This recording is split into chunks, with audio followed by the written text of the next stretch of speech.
ሚስጢራቶች ሁሉ የሚታተሙት የሚከብሩት በጌታ ስጋና ደም ነው እና ሚስጢረ ንስሐ ወይም ደግሞ ሪፔንተንስ የሚታተመው በጌታ ስጋና ደም ነው። እሺ ዮሐድዬ ታንኪው ስለ ማብራሪያው። አሁንም ግን እኔ አሁን ዲስአግሪ አለኝ እኔ ከእናንተ ጋር ምንድነው ማልስማማበት። ለምሳሌ አሁን የጌታ እራትን እንወሰድከው ኦፍኮርስ የኃጢአት ስርየቱን ያገኝናትና እንደ ማህተም ነው ትላለ። የምን ማህተም ነው? እንደዛ ያስተማረ ሰው አለ እንዴ በመጽሐፍ ቅዱስ? ከቤተክርስቲያን አባቶች እንደዛ ያስተማረ ማህተም የሚባል ነገር ንስሐ ካለ አለቀ ነው። መጽሐፍ ራሱ አሁን ስለ ኢየሱስ ደም ያነሳው አለ እዛው እኮ የተናገረበት ዮሐንስ እዛ መልእክት ላይ አይደል እንዴ? በኃጢአታችን ብንናዘዝ አለ። እሺ ኃጢአታችንን ይቅር ሊለን ከአመፃም ሁሉ ሊያነጻን የታመነና ጻድቅ ነው አለ። ምን ብናደርግ? ከኃጢአታችን ብንናዘዝ። በቃ ከኃጢአታ ብትናዘዝ ከኃጢአት ይቅር ሊልህ ከአመፃም ሁሉ ሊያነጻ የታመነና ጻድቅ ነው የሚለው እንጂ በንስሐ ስትገባ ኃጢአት ስርየትን ብታገኝ ደግሞ ማተም የምታገኘው ደግሞ በጌታ እንደዛ የሚባል ነገር የለም። ደግሞ የጌታን አንድ ደጋግማችሁ እኔ እኮ አልገባውም ስታወራ ሚዩት አድርጌ ዝም ብዬ ሰምቻለሁ ረጅም ሰዓት እና ለሚፊኒሽ ሀሳቤን። ሌላኛው ምንድነው የልጁ ኢየሱስ ክርስቶስ ደም ከኃጢአት ሁሉ ያነጻል የሚለው ዮሐንስ በመልእክቱ የተናገረውን ቃል ነው እንዴ? የልጁ ኢየሱስ ደም ከኃጢአት ያነጻል የሚለው እኮ በየሰንበቱ እኮ በየቤተክርስቲያናችን የምንወስደው የጌታን ደም እኮ አይደለም ወይ? ጌታን ስጋ የኢየሱስ ደም ከኃጢአት ሁሉ ያነጻል የሚለው በቀራንዮ አደባባይ ስለ ሰው ልጆች ሁሉ የፈሰሰው ያ ቅዱስ ደም ነው፣ ያ ክቡር ደም ነው። እሱ ሁልጊዜ ለዘላለም ሰዎችን ሁሉ ከኃጢአታቸው ንስሐ በሚገቡበት ጊዜ ከኃጢአታቸው እያጠበ እያደሰ ያኖራቸዋል፣ ይቀድሳቸዋል ነው የልጁ ኢየሱስ ደም ከኃጢአት ያነጻል የሚለው ሀሳብ እንጂ የልጁ ኢየሱስ ደም ከኃጢአት ያነጻል ያኛው በጌታ እራት ጊዜ የምንወስደው ነው የሚለው እንትን እናንተ ያው ኦፍኮርስ ትራዲሽናል እንትን አለው የእናንተ ለኃጢአት ስርየት ስለምትሉ ነው ከዛ ጋር የምታገናኙት። ግን የኔ ፖይንት መከራከሪያ ይሄ ሳይሆን መከራከሪያ ምንድነው አሁን በተናገራችሁት ላይ አጌኒስት መሆነው ምንድነው እኔ በኃጢአታችሁ ብትናዘዙ ኃጢአታችሁን ይቅር ይላቸዋል ከአመፃችሁ ያነጻቸዋል ነው። መጽሐፍ ቅዱስ ብዙ ቦታ ላይ ይህንን ተናግረዋል በግልጽ ማለት ነው እንጂ የጌታን እራት ስትወስዱ ነው መደምደሚያ የምታገኙት ማለት ያ ማለት አሁን ሰዎች በየቤታቸው የሚገቡት ንስሐ ማተብ የሌለው ነው ማለት ነው፣ ጋራንቲ የሌለው ነው ማለት ነው። የነፍስ አባታቸውም ጋር እናንተ ጋር ሄደው ሲናዘዙ ቀኖና ተሰጥቷቸውን በዛ ሲጾሙ ሲጸልዩ ምናምን ኃጢአታቸው ኮንፎርሜሽን መደምሰሱን ማተብ አያገኝም ማለት ነው። እስከዛ ድረስ ይሄ ሌላ እንትን ክፍት የሚሆን ነገር ነው። ስለዚህ አሁንም የኔ አርጊመንት ይሄን ብዬ ልጨርስ። የጌታ እራት ለኃጢአት ስርየት ነው ብላችሁ የምታምኑ ከሆነ ንጹሕ ያልሆነ ወደዚህ አይቅረብ ብለዋል ካህኑ። ትክክል ናቸው። መጽሐፍ ቅዱሳዊ ነው። ካህኑ የቅዱስ ቁርባንን ከማቅረባቸው በፊት እንደዛ ሲሉ ማለት ነው። ንጹሕ የሆነ ሰው ነው መቅረብ ያለበት። ይሄ የሐዋርያቱ ትምህርት ነው። የሐዋርያው ቅዱስ ጳውሎስ መልእክት ነው። ሰው ንጹሕ የሆነ ሰው ከሆነ በንስሐ ራሱን ያነጻ ሰው ከሆነ የሚቀርበው ከዛ በኋላ ሊነጻ አይደለም የጌታ እራትን የሚወስደው ማለት ነው። ካልሆነ ግን ሳይነጻ ወስዷል ማለት ነው። በኃጢአቱ ሳለ ወስዷል ማለት ነው። ያ ደግሞ ኮንሲኮንስ አለው። መጽሐፍ ቅዱስ እንደሚል ፍርድ ነው የበላው ማለት ነው ያ ሰው ማለት ነው። ለበረከት ሳይሆን ማለት ነው። የኔ አርጉመንት ይሄ ነው። አመሰግናለሁ።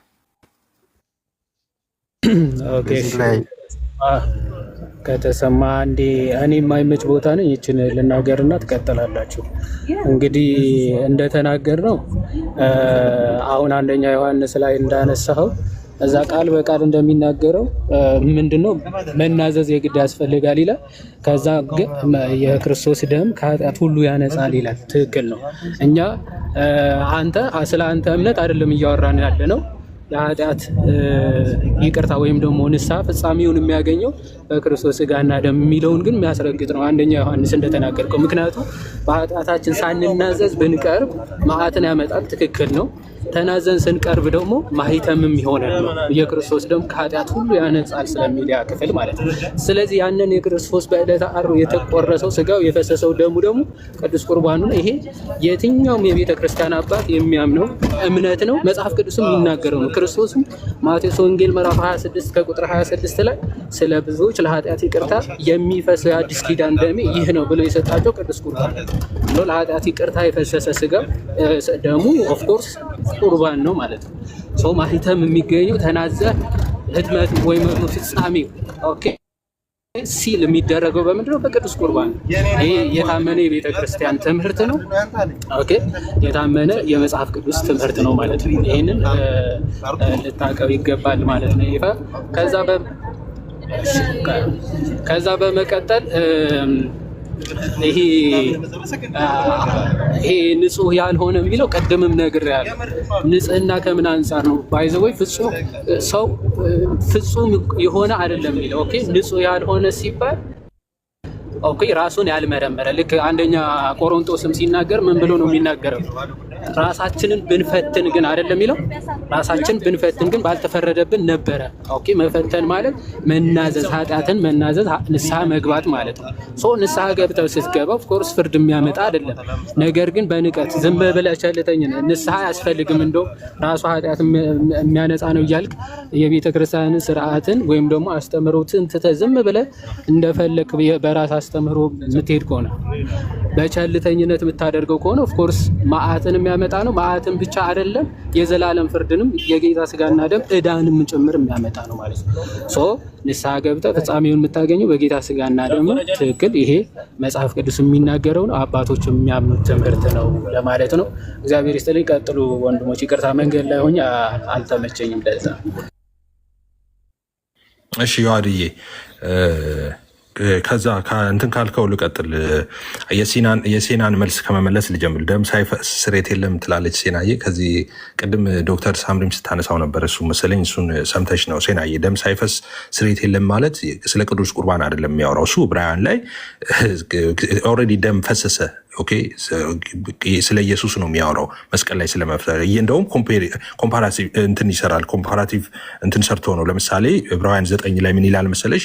ሙሴም ትእዛዛትን ሁሉ እንደ ሕጉ ለሕዝቡ ሁሉ ከተናገረ በኋላ የጥጆችን የፍየሎችን ደም ከውሃና ከቀይ የበግ ጠጉር ከሂሶጵም ጋር ይዞ እግዚአብሔር ያዘዘላችሁ የኪዳን ደም ይህ ነው ብሎ በመጽሐፉና በሕዝቡ ላይ ረጨው ይላል። አሁን በብሉይ ኪዳን ጊዜ የኃጢአት ስርየት እንዴት እንደነበረ ታውቂያለሽ ብዬ አስባለሁ። ኦኬ፣ እንዲሁ በድንኳኒቱና በማገልገያው ዕቃ ሁሉ ደምን ረጨ ካለ በኋላ እንደ ሕጉም ከጥቂቶች በቀር ነገር ሁሉ በደም ይነጻል፣ ደምም ሳይፈስ ስርየት የለም ይላል። ኦኬ፣ አየሽ፣ ደም ሳይፈስ ስርየት የለም። የኃጢአት ስርየት የሚገኘው ደም ከፈሰሰ ነው። በብሉይ ኪዳን ጊዜ እንግዲህ የእንስሶች ደም ይፈስ ነበረ፣ ለሰዎች ኃጢአት ስርየት ማለት ነው። ኃጢአታቸው የሚከደነው በዛ መንገድ ነበረ። በአዲስ ኪዳንስ እሱ አማናዊ በግ ክርስቶስ ኢየሱስ ለዓለም ሁሉ ታርደዋል። ደሙ አንድ ጊዜ በቀራንዮ አደባባይ ላይ ፈሰዋል። ደም ሳይፈስ ስርየት የለም የሚለው እሱ ነው። የእሱ ደም ሳይፈስ ስርየት አልነበረም። ደሙ ከፈሰሰ በኋላ ግን አሁን ስርየት አለ። አሁን የኃጢአት ስርየት ተገኝተዋል። የኃጢአት ይቅርታ ተገኝተዋል። ሰዎች የኃጢአት ስርየትና የኃጢአት ይቅርታቸውን እንዴት ያገኛሉ ነው አሁን የምናወራው ማለት ነው። ኦኬ፣ ስለዚህ ደም ሳይፈስ ስርየት የለም የሚለው እሱን ነው። ስለ ኢየሱስ ክርስቶስ በቀራንዮ አደባባይ ላይ ስላፈሰሰው ደሙ ነው እንጂ ቅዱስ ቁርባን ካልወሰደ ሰው ስርየት አያገኝም እንደዛ እያለ አይደለም። እንደዛ ማለት ያልቆረቡ ሰዎች በሙሉ ስርየት አላገኙም፣ ጋነም ነው የሚገቡት የሆነው። ትክክል አይደለም ያባባል ማለት እንደዚህ መረዳትሽ ማለት ነው። እሺ፣ አሁን ዮሐድ እያነሳው ላይ አንድ ፖይንት ብቻ ላንሳና እሱም ልጨርስ። ለምሳሌ ለኃጢአት ስርየት የሚፈሰው ደሜ ነው ብሏቸዋል ኢየሱስ። ኦፍኮርስ ያላቸው ግን እኮ ሐሙስ ነው አደለ? ሐሙስ ነው ያላቸው፣ ሀርብ አይደለም። ይህንን ያላቸው ሀርብ ነው ደሙ በቀራንዮ አደባባይ ላይ የፈሰሰው። ያ ማለት ምን ማለት ነው? ሲሰጣቸው ደሙ ነው ሊትራል ደሙ ነው የሚለው ነገር እኔ አርጊመንት አለኝ። ያው አንተም እንደ ቤተ እምነት ደግሞ አንተን ቢኖርህም ማለት ነው የእናንተ ደግሞ የተለየ ቢሆንም አስተምሯችሁ ይህን በተመለከተ እንጂ ሐሙስ ዕለት የሰጣቸውን ሊትራል ደሙ ነው የሀርቡ ደሙ ነው አይባልም። ኢን አድቫንስ ሰጣቸው ሀርብ ዕለት አይደለም። ኦኬ፣ ወይኑን አንስቶ ነው የሰጣቸው። ይሄ ደሜ ነው ግን አለው። ኦኬ፣ ከዛ ደሜ ነው ካለውም በኋላ ወይን ፍሬ ብሎ ደግሞ ተመልሶ ጠርቶታል፣ ደም ካለው በኋላም ጨምሮ ማለት ነው። ስለዚህ ያንን ነገር የምንረዳው እንደዛ ነው። ኤኒዌይስ ግን የኔ አሁን ራፓፕ ላድርገው፣ ይሄ ነገር በጣም እንትን እያለ ስለሆነ የኔ ድምዳሜ ልስጥና እናንተም የፈለጋችሁትን ብላችሁ ድምዳሜ ስጡት ለዚህ ነገር። የኔ ድምዳሜ ምንድን ነው? የጌታ እራት ለኃጢአት ስርየት ነው ብላችሁ የምታምኑ ከሆነ ትክክል ያልሆነበት መመለስ ያለባቸው አንዳንድ ጥያቄዎች አሉ ብዬ ነው ያነሳሁት።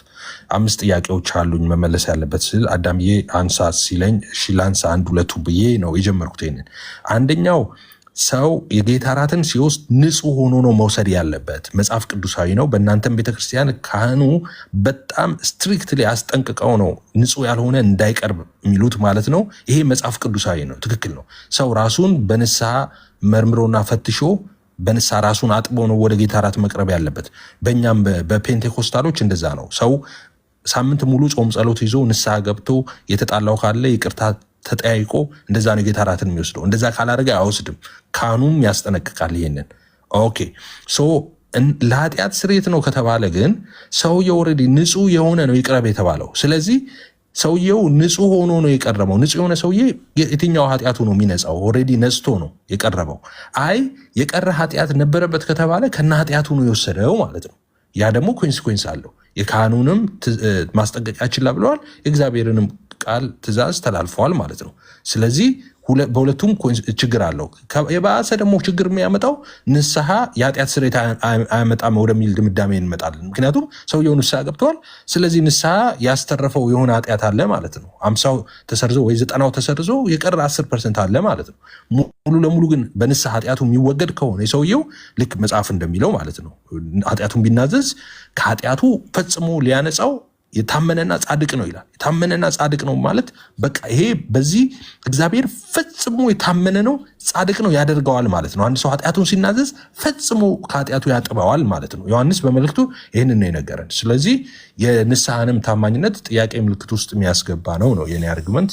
አመሰግናለሁ። ለእኔ ስለሆነ ሀሳቡን የሰጠው እኔ ልጨርሰውና ከዛ ወደ ቀደሙ ነገራችሁ ትመለሳላችሁ። አክቹዋሊ ውሃ ቅዳ ውሃ መልስ ነው። ተመሳሳይ ነገሮች ናቸው እየተነሱ ያሉት። አሁን አልደግመውም። ኤፍ ያነሳው ብቻ የጌታ ስጋና ደም በዕለተ ሐሙስ የሰጠው በዕለተ ዓርብ ከቆረሰው ጋር አንድ አይደለም ብለሃል።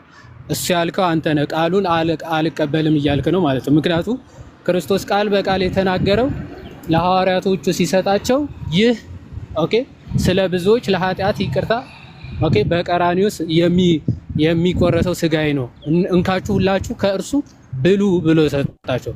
በዕለተ ዓርብ የሚቆረሰው ስጋዬ ነው ብሎ ነው የሰጣቸው እንጂ አይ ከሱ ጋር ምንም አንድ አይደለም ብሎ አልሰጣቸውም። ስለዚህ ቃል በቃል ከክርስቶስ ጋር ነው እየተጋጨ ያለው ማለት ነው። ጽዋውንም አንስቶ ምን አለ? አመሰገነ፣ ባርኮም ምን ብሎ ሰጣቸው ነው? ሁላችሁም ከእርሱ ጠጡ አለና ምን አለ? ይህ ስለ ብዙዎች ለኃጢአት ይቅርታ የሚፈሰው የአዲስ ኪዳን ደሜ ይህ ነው የሚለው።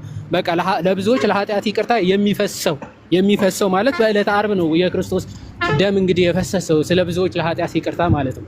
እሱ ደም ይሄ ነው ብሎ ሰጣቸው። አይ አይደለም ካል ቀጥታ የክርስቶስ ጠላት ሆነ ተነስተሃል ማለት ነው ኤፍሬም። ምንም ሌላ ሊባል አይችልም። ምክንያቱም ክርስቶስ በዕለተ ዓርብ የሚቆረሰውና የሚፈሰው ስጋዬ ይህ ነው እያለ አይ ተሳስተሃል ክርስቶስ ካል ተሳሳቹ አንተ ነህ እንጂ ክርስቶስ አይደለም ማለት ነው። ልክ እንደ ጴጥሮስ እንዳለው አንተ ሰይጣን ከእኔ ዞር በል ብሎ እንደገሰጸው እንደዛ ነው ልትባል የምትችለው። እውነት ለመናገር ክርስቶስ ይህ ስጋዬ ነው ሲል አይ ከዕለተ ዓርብ የቆረስከው ስጋ ጋር አንድ አይደለም ብለህ ከተቃወምክ ኦፍኮርስ የክርስቶስ ተቃዋሚ ሆነ ተነስተሃል ማለት ነው። ጌታ ግን በቃ የምሰጣችሁ ይህ ስጋዬ ስለ ብዙዎች የተቆረሰ ነው አለ። ስለ ብዙዎች የኃጢአት ይቅርታ የሚፈሰው ደሜ ነው፣ ሁላችሁም ከእርሱ ጠጡ ነው የሚለው። ሁላችሁም ሲል በሐዋርያት መሰረትነት ሁላችንም እንድንበላውና እንድንጠጣው ለኃጢአት ይቅርታ የተሰጠን ደሙና ስጋው እንደሆነ ክርስቶስ በግልጽ ነው የሚናገረው። ማቴዎስ ወንጌል ምዕራፍ 26 ከቁጥር 26 ጀምረን ስንመለከት ማለት ነው። ለኃጢአት ይቅርታ የተሰጠው ስጋውና ደሙ ነው። ትውልድ ሁሉ የሚወስደው የሚቆርሰው የሚጠጣው ስጋውና ደሙ ነው። በብሉይ ኪዳን ደም ሳይፈስ ስርየት የለም ተብሎ የተሰጠው እኮ የእንስሳትና የዋኖስ ደም ነው ብለህ ተናገርክ። ኦኬ ትክክል። አዎ በብሉይ ኪዳን ሰዎች ኃጢአት ሲሰሩ ለኃጢአታቸው ማስተሰሪያ የጠቦት ወይም ደግሞ ንጹህ የሆነ በግ ይዘው ይሄዱ ነበረ እለት እለት። አሁን የሆነ ኃጢአት ሲሰሩ ኦፍኮርስ የሆነ ኃጢአት ቢበድሉ ወይም ደግሞ ቢሰሩ ምን አድርገው ይሄዳሉ? የሆነ ጠቦት ንጹህ የሆነ ጠቦት ይዘው ለመስዋዕትነት ይዘው ይሄዳሉ። ከዛ ይታረዳል፣ የኃጢአት ማስተሰሪያ ይሆንላቸዋል። በብሉይ ኪዳን ማለት ያ ለሚመጣው ለአዲስ ኪዳን ጥላና ምሳሌ ነበረ። አሁን አማናዊው በግ ክርስቶስ አንድ ጊዜ ለዘላለም ትኩስ የሆነ መስዋዕትን አቅርቦ በአባቱ ቀኝ ተቀምጧል። በየዕለቱ መስዋዕት ያቀርባል፣ በየዕለቱ መስዋዕት ይሆናል የሚል ትምህርት አይደለም። ግን እሱ አምላክ ስለሆነ መለኮት ስለሆነ አንዴ ያቀረበው መስዋዕት ለዘላለም ሕያው የሆነ ነው። ስለዚህ ሰዎች ከእስልምናም ከጣዖት አምልኮም ሲመጡ ሌላ መስዋዕት አይቀርብላቸውም። አንዴ በዕለተ ዓርብ የቀረበው እሱ በቤተ ክርስቲያን ውስጥ አለ። እሱን ይቀበላሉ፣ የኃጢአት ስርየትም ድህነትም ያገኛሉ ማለት ነው። አሁንም እኛ ክርስቲያኖችም ኃጢአት ስንሰራ ዕለት ተዕለት ክርስቶስ መስዋዕት ይሆናል እያልን ነው አይደለም። በዕለተ ዓርብ የተቆረሰውና የፈሰሰው ደሙ ግን እስቲል በቤተ ክርስቲያን ምንድነው? ሕያው ነው አለ፣ እናገኘዋለን። ደሙ ለሐዋርያት ብቻ ተሰጥቶ ያቆመ አይደለም፣ እስከ ዓለም ፍጻሜ ድረስ ይቀጥላል። ለዛ ነው ዮሐንስ በአንደኛ ዮሐንስ መልእክቱ ምዕራፍ 2 ላይ ምን ብሎ ይናገራል? እሱ የኃጢአታችን ማስተሰሪያ ነው ይልና የኃጢአታችን ብቻ አይደለም ይልና የዓለምን ኃጢአትም ጭምር ነው እንጂ ይላል። የኛ ኃጢአትንም አሁንም ያስተሰርያል የክርስቶስ ስጋውና ደሙ። የኛ ብቻ ግን አይደለም የዓለሙ ኃጢአትም ጭምር ነው እንጂ ይላል። አየ ምዕራፍ 1 የክርስቶስ ደም ከኃጢአት ሁሉ ያነጻል ብሎ የለ። ከኃጢአት ሁሉ የሚያነጻው ግን የክርስቲያኖችን ብቻ ነው ማለት ኃጢአት ስንሰራ ብቻ ነው አይደለም። ዓለም ወይም ደግሞ ከዓለማዊነት ከጣዖት አምልኮ ከነዛ ለሚመጡ ሁሉ ትኩስ የሆነ የክርስቶስ ደም በቤተ ክርስቲያን አለ። ያ መስዋዕት ያለው በቤተ ክርስቲያን ውስጥ ብቻ ነው። ከቤተ ክርስቲያን ውጪ ሊኖር አይችልም። ከዛ አንጻር የክርስቶስ ደም ኃጢአትን ያስተሰርያል ተብሎ ይነገራል። ከንስሐ አንጻርም ቅድም ስለተናገርኩት መድገም አያስፈልግም። አይ ቲንክ ይበቃል። የተነሳው ግን መካነ ኢየሱሶች ቅዱስ ቁርባኑ እውነተኛ ነው፣ አማናዊ ነው፣ ለኃጢአት ስርየት ነው ብለው ይቀበላሉ። አንድ ነን በመሰረታዊ እምነት ስትል ስለነበረ ኤፍሬም አንተም ቅዱስ ቁርባኑ ለኃጢአት ስርየት ለዘላለም ሕይወት ነው፣ የዘላለም ድህነትን ይሰጣል ብለህ ታምናለህ ወይ? ከመካነ ኢየሱሶች ጋር እኩል ነው ወይ እምነትህ? ማለት በመሰረታዊ ነገር ይሄ ነገረ ድህነት ነው። እንደው ዝም ብሎ ስፔኩሌሽን ነው ብለህ የምታልፈው ጉዳይ አይደለም። ስፔኩሌሽን አይደለም ይሄ ነገር ማለት። ስፔኩሌሽን የሚባለው በነገረ ድህነት ላይ መሰረታዊ ያልሆነ ኦኬ፣ ነገረ ድህነትን አፌክት ማድረግ ይሄን ካደረክ ትድናል፣ ይሄን ካላደረክ የሚያስብል ከሆነ ማለት ልክ መካነ ኢየሱሶች ጥምቀት ለድህነት ነው፣ ያልተጠመቀ አይድንም ብለው ይናገራሉ። ስጋና ደም የክርስቶስ እውነተኛ ስጋና ደሙ ነው፣ ይህን የማያምን አጋንንት ነው ብለው ያምናሉ። በቃ በነገረ ድህነት ነው፣ የድህነት ጉዳይ ስለሆነ ማለት የማይደራደሩት ትምህርታቸው ነው። አንተ እንደዛ ብለህ ታምናለህ ወይስ አታምንም? ካላመንክ በቃ አውት ኦፍ ዘ ቸርች ነው። ምክንያቱም በአውግስበርግ ኮንፌሽናቸው አንድ ቤተ ክርስቲያን ውስጥ አንድ ነን ወይም ደግሞ ህብረት አለን ለማለት በመካነ ኢየሱሶች በሁለት ነገሮች የግድ መስማማት መቻል አለባቸው። ምን? አንድ በወንጌል በሚያስተምሩት ወንጌል አንድ መሆን አለባቸው። በትምህርተ ወንጌል አንድ መሆን አለብን ይላል። ሁለተኛው ደግሞ በሚስጢራት ጉዳይ አንድ መሆን አለባቸው ይላል። በቃ ነገረ ቤተክርስቲያን ኦግስበርግ ኮንፌሽን አርቲክል 9 እንደዛ ነው የሚለው። በቃ ሁለት መሰረታዊ ነገሮች አንዲት ቤተክርስቲያን ነች፣ አንድነት አለን ለማለት ሁለቱ የግድ መስማማት አለባቸው ይላል። በትምህርተ ወንጌል ፕላስ ደግሞ በሚስጢራት ዙሪያ ማለት ነው። ከዚህ አንጻር አንድ ነን የምትል ከሆነ በዚህ ጉዳይ አውሩ። ምክንያቱ የተነሳችሁበት ርዕስ ይሄ ስለነበረ ማለት ነው። እኔ ግን ልውጣ፣ ጨርሻለሁ። እግዚአብሔር ይስጥልኝ። መንገድ ላይ ስለው አትውጣ እንዴ! ተቀበል። ጨርሰናል። ኤፊ ኖ ጨርሰናል። እንትን ጨርስ ከፈለክ እኔ እቀጥላለሁ። አትቀጥልም። ከኔ ጋር የጀመርከው እንደዛ ዋሽተህ ቀረጣጥፈህ ሰነጣጥቀህ ነገሮችን ዋሽታል። ማት ነገር ናቸው። ማአት ነገር የዋሾትን አንድ ጥቀስ። እሱ ነው ማውራው። ቃል በቃል እናውራ። ሚውት አርግ። እሱ ነው ማውራው። ይኸው ስትበጠብጥ እንደፈለክ አሁን ያረከውን 10 እጥፍ አሸክሜ ነው የምትወጣው። ዝም ብለህ አትወጣ አይደለም። ባክ ኤንድ ፎር ተንገዳግደህ ነው የምትወጣው። ሚውት አርግ አሁን። እሺ ያው ታንገዳግደኛለህ። እኮ ሚውት አርግ። እንዴ እኔ ሚውት አርግ የሰማኸው የሰማውን አሁን ከታች የሚሰሙ ኦርቶዶክሳውያን ስሙ። ይኸውላችሁ ምን አይነት ረባሽ እንደሆኑ በደንብ ይሰማሉ። እኛን ረባሽ ይላሉ። ዝም ብዬ ሰምቼው የሚታርግ አታወራም ይለኛል። ይኸውላችሁ አሁን ኤፍሬም ረባሽነት ነው ያላችሁ፣ ግን ረባሽ ማን እንደሆነ ይኸው ላወራኸው ነው መልስ የሰጠው። እንደዚህ አሁን እኮ አንተ ደግሞ ላወራው መልስ እሰጣለሁ። እየተመላለስን ነው። አታውራ ትላለህ። አዎ መቀጠል እንችላለን። ምን ችግር አለ? ማትቀጥል ከሆነ አንተ ግን እኔ መልስ እሰጣለሁ። ችግር የለውም። አንተ ውጣ። አይደለም እንደዛ አይሆንም። ባክኤንድ አያችሁ፣ ስለዋሸ ምን እንደምናገር ያውቃል። ለዛ ነው እንዳልናገር የፈለገው እኮ። ልናገር እንደዋሸ ትላለህ እንዴ? በጥያቄ ይኸው ልናገር እኮ ልናገር። ባክኤንድ ፎርዝ ነው የምናደርገው። ኤፍሬም አዳምዬ አስከብርልኝ፣ አዳም አስከብርልኝና ላውራ ነኝ። ተከበረልህ። አሁን እንደዚህ ሚስር ፕሬዘንት አድርገህ በቃ ትላለህ እንዴ? ኤፍሬም ደቂቃ ተይዞልህ እንደፈለክ ማውራት ባይዘው የእውቀት መለኪያ አይደለም። አሁን የዋሾት ካለ ነው ጠይቀኝ እያልኩ ኖ ማነህ አንተና የዋሾት ካለ ልክ አንተን እንደሰማሁ መስማት አለብህ። የለህም ማለት ነው። የዋሾት የለህም ማለት ነው አይደል? ውሸትን እነግርሃለሁ። አሁን ሚውት አድርግ እኮ ጠይቀኝ። ምንድን ነው የዋሾት እኮ ድል እንዴ? እንዳላውራ ልታረገኝ ነው እንዴ? እና ዮሐዴ አላረገም አንዴ ስሙኝ እኮ ላውራ። እባካችሁ ሁለታችሁ አንዴ ሚውት አድርጉት። በጌታ ስም አንዴ ሁለታችሁ ሚውት አድርጉት። አማንዬ እባካችሁ። ማን ያስወረደው? ሰውማ ተስወርዱ።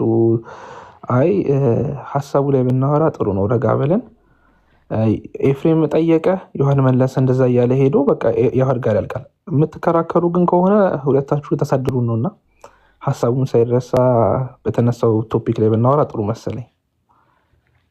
አዳም ግን ማን ያስወረደው? በጣም አዝናለሁ። ከዚህ በኋላ እዚህ ቤት አልገባም። ያስወርዱኛል እንደ እያወራው ይሄ ብልግና። ሶሪ እኔ ያው አንዳንድ ሰዎች ናቸው እና ትክክል አለን። ፕሊስ ሰው አታስወጡ። አማኒ ማል ገብቷል። አማኒ ገብቷል እያስተካከለ ነው። አማኒ ባክን ፎርዝ ከሆነ ልታስቆይን ነው እና እኛን የተነሳው ሀሳብ አይ ቲንክ ሪፔንተንስ ላይ ነበረ።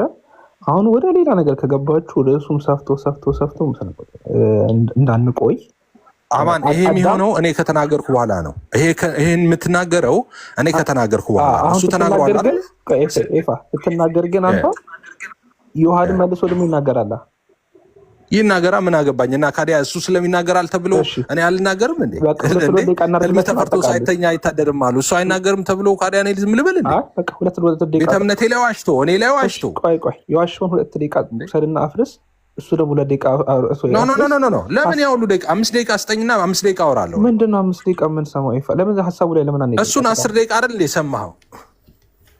አይ ደቂቃም አልተያዘም ነበር ቅድም እኮ። አሁን እኮ ነው የሚዘላችሁ እኮ ረጅም ሰዓት ነው ሰገኔ ለካዲያ ነግራ ሲደርስ ለምን ደቂቃ ትይዛለህ? እኔ ምን ፈልኩ ነው? እኔ እኮ በጣም ይኸውልህ፣ እኔ ግን ይኸውልህ በሌላ ጊዜ እኛን ልክ እንደረባሽ ሰዓት እንደማያከብር ምናምን ትቆጥሩናላችሁ። ሚዩት አድርገን የሁሉ ሰዓት ሲናገር አንድ ነገር እንኳን ካፌ አልወጣም ያልሆነ ነገር ሲናገር ትክክል አይደለም ዋሽተብኛል እንኳን አላልኩም።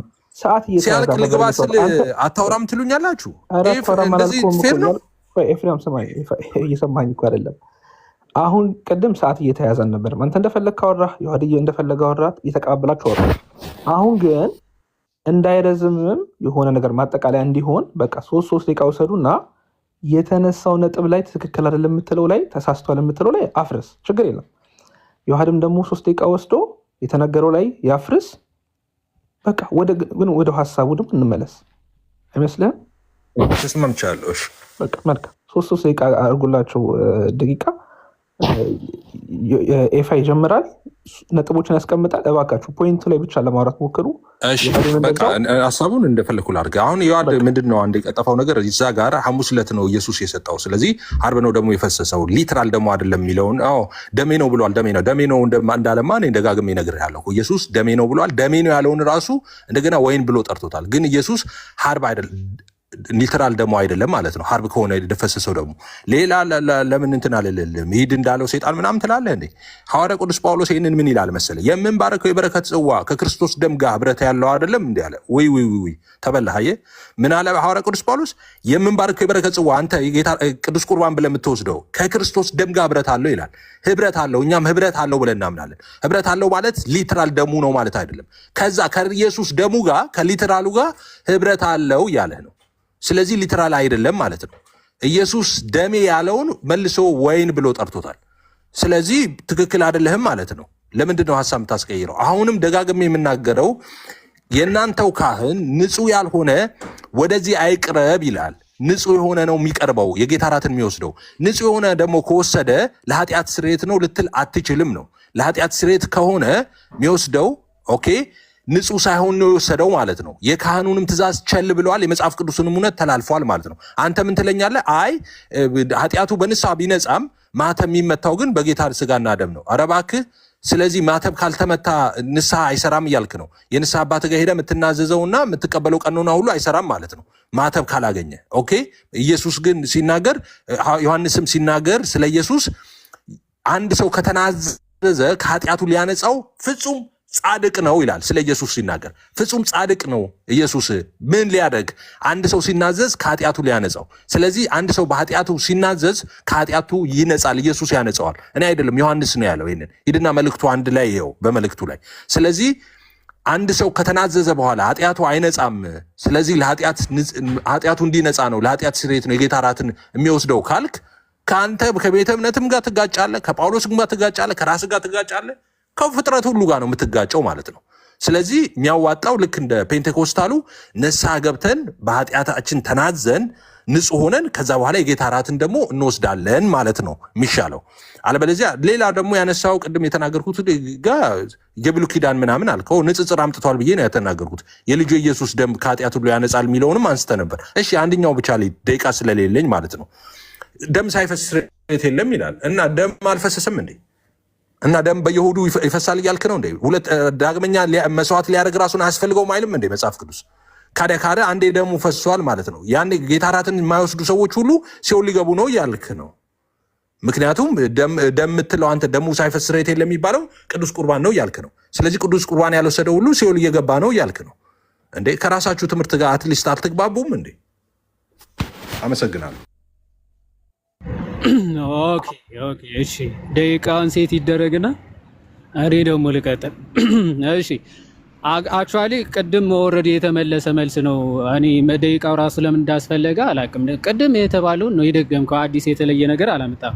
መጨረሻ ላይ ከተናገርከው ልጀምርና ንስሐ ምንም ኃጢአት አያስተሰርይም ምናምን ብላል አላልንም። ባይዘው የኃጢአት ስርየትን ይሰጣል ግን የሚታተመው በጌታ ስጋና ደም ነው የተባለው። ከቅድም ጀምሮ ስንል የነበረው እንደዛ ነው። ማይተሙ የጌታ ስጋና ደም ነው ብለን ጨርሰናል። ወሬ መደጋገም ማሰልቸት ስለሚሆን ማለት ነው። ሁለተኛ ምንድነው ያነሳው? ክርስቶስ ደሙ ነው ስጋው ነው ስጋዬ ነው ደሜ ነው እኮ ብለዋል። እሱማ እንቀበላለን ብለዋል። ባይዘው ወይ you are out of ፔንቴኮስታል ማለት ነው። ስጋውና ደሙ ነው ብለህ ብታምን ከሆነ እንደዛ ብሎ የሚያምን ፔንቴኮስታል የለም፣ አውት ኦፍ ፔንቴኮስታል ነው ማለት ነው። ማለት በፔንቴኮስታል ደረጃ ስጋውና ደሙ ነው ብሎ የሚያምን የለም። ስጋና ደሙ ነው ማለት ያ ቅዱስ ሚስጢር ወይም ቅዱስ ቁርባን የክርስቶስ ስጋና ደም ነው ብለው ነው የሚያምኑት ካልክ ማስረጃ በኋላ ላይ ትወያዩበታላችሁ። የጌታ ስጋና ደም ነው ብለህ ካመንክ ደግሞ የትኛው ስጋውና ደሙ ነው ከተባለ በዕለተ ዓርብ የተቆረሰና የፈሰሰ ደሙ ነው። ምክንያቱ ክርስቶስ ምን ብሏል? ከዕለተ ዓርቡ ጋር አይገናኝም ስላልክ ማለት ነው። ክርስቶስ ግን ምን ብሎ ነው የተናገረው? የሚቆረሰው ይኸው ስለናንተ ስለ ሰዎች የኃጢአት ስለ ብዙዎች ለኃጢአት ይቅርታ የሚፈሰው የአዲስ ኪዳን ደሜ ይህ ነው ነው የሚለው። ስለ ብዙዎች ለኃጢአት ይቅርታ የሚፈሰው የአዲስ ኪዳን ደሜ ይህ ነው ብሎ ከተናገረ በዕለተ ዓርብ የፈሰሰው ደሙ ነው ማለት ነው። በቃ ክርስቶስ እየተናገረ ያለው በዕለተ ዓርብ ስለሚፈሰው ደሙ ነው እየተናገረ ያለው ማለት አለቀ። እንደዛ ብሎ ተናግሯል። ቀጥለ አንደኛ ቆሮንቶስ ምዕራፍ 10 ለምን እንደጠቀስከው ራሱ በጣም ነው የሚገርመው። የምንባርከው የበረከት ጽዋ ከክርስቶስ ስጋ ጋር ህብረት አንድነት ያለው አይደለምን ነው የሚለው። አንድነት ኦኬ። ሲባረክ ኦፍ ኮርስ ህብረት የነበረው ከክርስቶስ ደም ጋር አንድ ይሆናል እያለ ነው።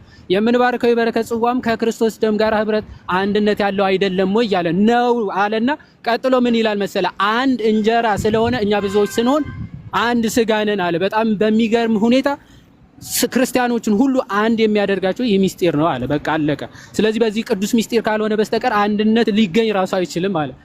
ቅዱስ ጳውሎስ ነው የተናገረው። የአንድነት ሁሉ ምንጭ ከክርስቶስ በፊትም የነበሩ ከክርስቶስ በኋላ እስከ ዓለም ፍጻሜ የሚመጡትን ሁሉ አንድ ስጋ የሚያደርጋቸው ቅዱስ ሚስጢር እኮ የራሱ ስጋና ደም ስለሆነ እኮ ነው። ባይዘው የክርስቶስ ስጋና ደም ካልሆነ በስተቀር ፍጥረታትን ሁሉ አንድ የሚያደርግ መብል እንጀራ ሊሆን በጭራሽ አይችልም። ለዛ ነው ዮሐንስ ወንጌል ምዕራፍ 6 ላይ ለዓለም የሚሰጠው እንጀራ ስጋዬ ነው ብሎ እንደተናገረው ማለት ስለ ብዙዎች ለኃጢአት ይቅርታ የሚፈሰው ደሜ ነው እንዳለው ለዓለም የሚሰጠው እንጀራ ስጋዬ ነው ብሏል። ስጋዬን የሚበላ ደሜን የሚጠጣ ደግሞ የዘላለም ሕይወት አለው ብሎ ተናግሯል። ስለዚህ ክርስቶስ ከተናገረ ደግሞ እኛ የመቀበል ግዴታ ነው ያለብን። አምላካችን ተናግሮ አሜን ብለን እንቀበላለን እኛ ማለት። ዋናው መነሻው ግን ከመካነ ኢየሱሶች ጋር አንድ ናችሁ ነው ወይ? አልቋል፣ ደቂቃ አልቋል። አመሰግናለሁ። ከመካነ ኢየሱሶች ጋር አንድ መሆናችንን ዮሐንዬ እኔ ኢንቫይት አደረግህና ሌላ ጊዜ ዛሬ ሳይሆን መካነ ኢየሱስ አንድ ሰው ከፈለክ ናቲንም አመጣዋለሁ እሱን አመጣና ጋብዝህና እናወራለን። ለምን አንተ አንድ ነን ካልክ እኔ እናንተ እናወራለን። ምን ችግር አለው? ሁለታችን እናወራለን። እኔ አንተ ሆነን አንድ ሉተራዊ ደግሞ እንገባለን። አንተም ብለህ ነበር ብዬ ነው ኤፍሬም ፔንቴኮስታል ሉትራን ብለህ ጽፈህ ስለነበር ሉትራንም ነኝ ፔንቴኮስታልም ነኝ ካልክ ሁለቱንም ወክለህ አንተ እናወራለሁ። ችግር የለውም። ልክ ነው። እኔ በኢሴንሻል ዶክትሪን አንድ ነን፣ በመዳን እውነት አንድ ነን፣ በመዳን ትምህርት አንድ ስለሆንን ትክክል። ለምን እሺ፣ በዛ እንወያይ። መች እናድርገው ታዲያ? መች ይሁን እንዴ? በአንድ ነን እና አንድ አይደለንም ውይይት ይጠራል። ከፈለክ በጌታ እራት አንድ አይደላችሁም፣ እኔ አንድ አይደላችሁም ብዬ እወያያለሁ ማለት ነው። ለምን እንደሱ ከሆነ ለምን ከሚሆን እኔ እናንተ ድቤት ለምን በጌታ እራት አንገባም? አንድ ነን እያልክ ነው። አንድ ነን ካልክ እርግጠኛ ከሆንክ እንወያይ እያልኩ ነው። አንድ አይደላችሁም እንዴ? አንድ ነህ አይደለህም ተብሎ ድቤት ይገባል እንዴ? ይዋል አዎ፣ አንድ ነን ያልከው እኮ አንተ ነህ። አንድ ነን እኮ ድቤት የሚያስፈልገው አይደለማ።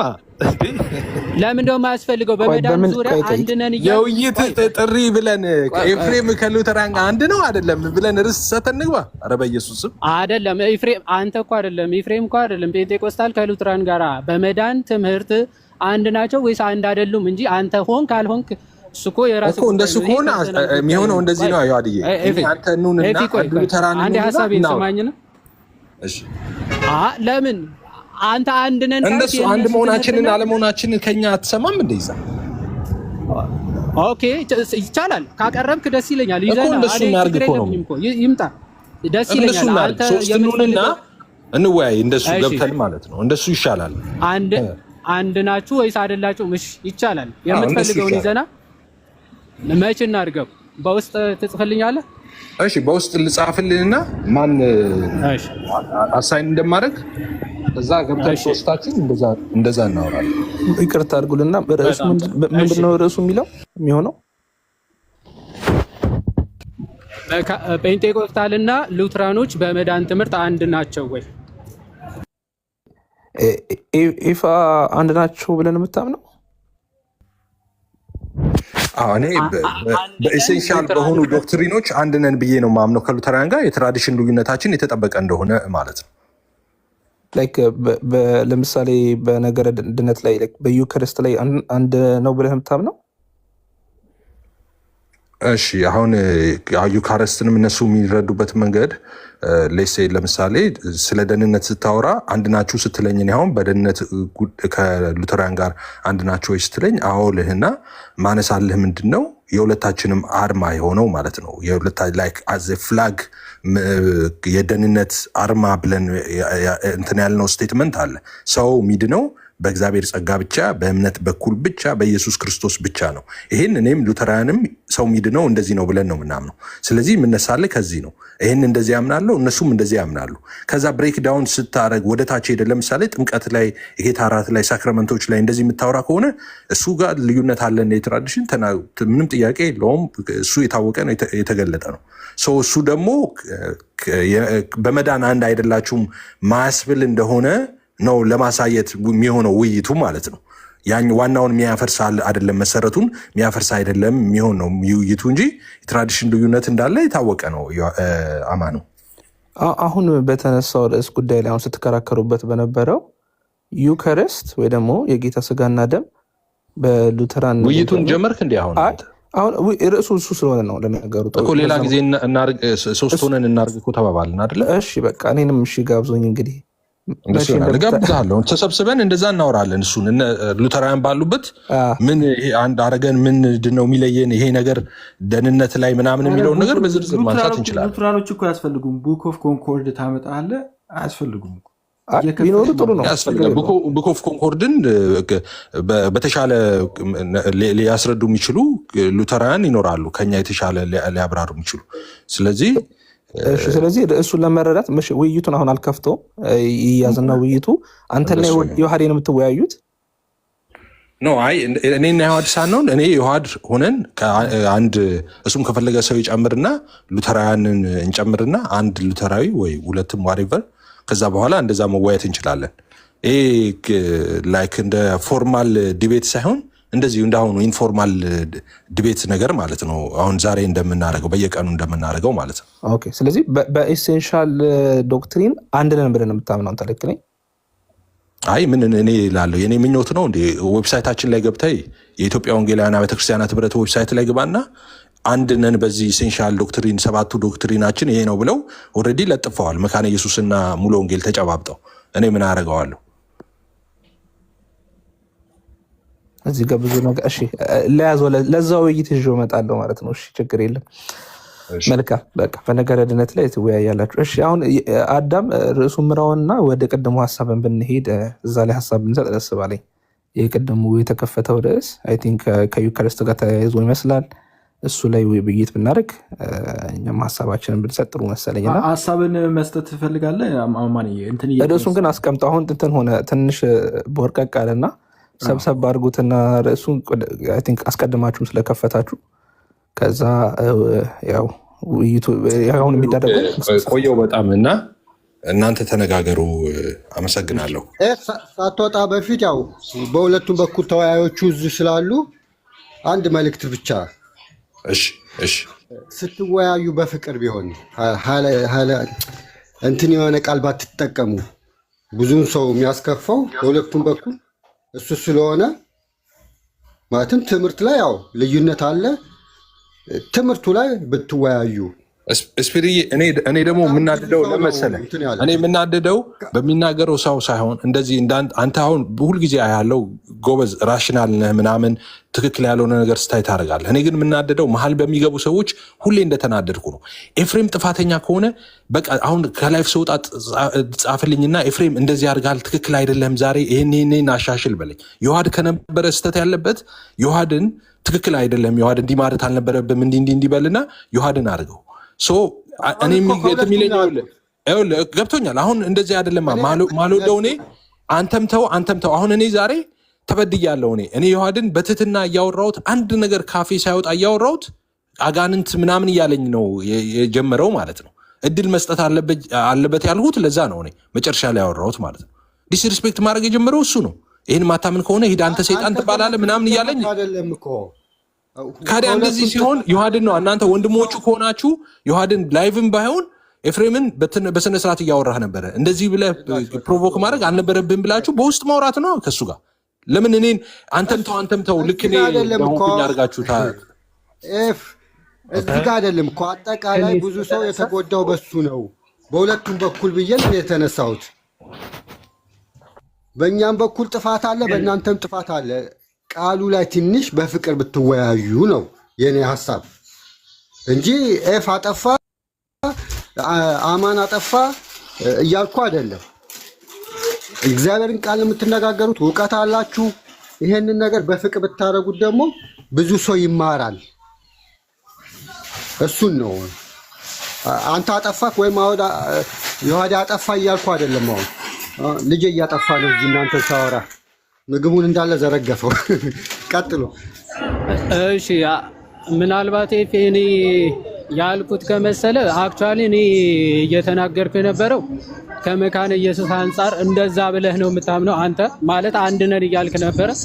ሉተር ግን ይሄንን የክርስቶስ ሥጋና ደም አይደለም ሊሆን አይችልም ብሎ የሚያስቡትን ወይም ደግሞ እንደዛ የሚናገሩትን እንደውም 100 ሺህ አጋንንት ያለባቸው ምናምን አዳዲስ መናፍስት እያለ ነው የሚናገረው። የክርስቶስ ሐሳብ ወይም ደግሞ ክርስቶስ እየተናገረ ያለው እንዲህ እያለ አንተ አይ እንደዛ አይደለም ብለህ ከተቃወም ኦፍኮርስ የክርስቶስ ተቃዋሚ ነህ የሚለውን ሐሳብ አንስቻለሁ። እንደውም ባስ ሲል ደግሞ ሉተር የሚያደርገው 100 ሺህ አጋንንት ነው የሚለው። ጭራሽ ይሄንን የማይቀበሉትን ማለት ነው። 100 ሺህ አጋንንት ከሰራዊቶቻቸው ሁሉ ጋር ቢመጡና እንደዚህ ቢሉ ከክርስቶስ የሚበልጥ ኃይል ስለሌላቸው በቃ ወደዚያ ዞር በሉ ይላቸዋል ማለት ነው። ከዛ አንጻር ነው እንጂ አንተን አጋንንት ነህ ወደዛ ዞር በል እያልኩ አልነበረም። ሚስ አንደርስታንዲንግ ይመስለኛል። ለሱንማ ስትል እኮ ነበረ፣ ግን አክቹዋላይዝ አረከውን አንተና እኮ ለጠፍክልኝ እኮ ለኔ እኮ። ስለዚህ አንተ እንደዚህ ነህ እያልከኝ ነበር እኮ የምታወራው የነበረው እንጂ ሉተር እንደዚህ ይላል ብለኝ እኮ ብትል ትክክል አለ። እሱም አርጊመንት ያነሱበታል እነሱ ላቲኑ ላይ የለም ምናምን እንደዚህ አይነት ብለው እነሱ አርጊው ያርጉ በዚህ ላይ። ግን እኔን ራስህ አንተ ነህ እኮ እያልከኝ ነው ሰይጣን። እኔ እየተዋየው በጌታ ሰላም ከረባት አድርጌ ቁጭ ብዬ የምወያይን ሰውዬ አጋንንት እያልከኝ ደግሞ ተረጋጋትልኝ። አይ ሰው አሁን አይ ቲንክ ኢሹ ኖርማሊ የሚሆነው ምንድን ነው ትምህርቱንና ሰውየውን አለመለየት ይመስለኛል ብዙ ጊዜ የሚመለከተው። ማለት አሁን ኤፍሬም የያዘውን ሀሳብ በሀሳብ ደረጃ ማፍረስ ጥሩ ነው። ኤፍሬምን ግን አታካ ለማድረግ ማለት ነው። ኤፍሬምም እኛ ያዝነውን እዚህ ጋር ያዝነውን ተመሳሳይ ሀሳብ ሊኖሩ ይችላል። እኛን አታክ ሳይሆን ሀሳቡን ቢሆን ጥሩ ነው።